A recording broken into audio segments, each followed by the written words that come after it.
C'est une bataille perdue d'avance que mènent les agriculteurs tunisiens contre la sécheresse. Dans le sud du pays, ces palmiers dattiers de l'oasis de Kébili formaient autrefois des refuges frais et fertiles. Aujourd'hui, la verdure a laissé place à des troncs secs et stériles. Le défi de la lutte contre la sécheresse est devenu plus difficile à relever avec l'augmentation des coûts de l'irrigation et les coupures d'électricité.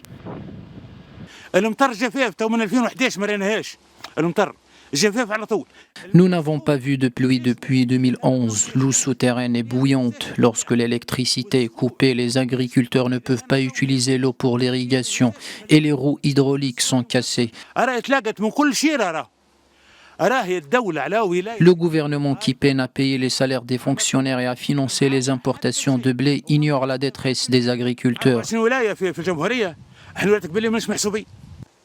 Les palmiers de l'oasis de Kébili qui produisent des dattes de haute qualité font face à un autre obstacle, les maladies bactériennes dues au temps sec. Il y a des arbres qui présentent des signes d'infestation d'acariens. C'est un nouveau parasite lié à la sécheresse que nous n'avons jamais vu auparavant. Pour la deuxième année consécutive, les agriculteurs tunisiens n'arrivent pas à vivre de leur récolte, une situation qui pousse beaucoup d'entre eux à abandonner les plantations. Si nous continuons comme ça avec la sécheresse et l'assèchement des nappes phréatiques, dans 20 ou 30 ans, nous ne trouverons plus de dattes à Kébili. Et les eaux souterraines de la région vont disparaître complètement.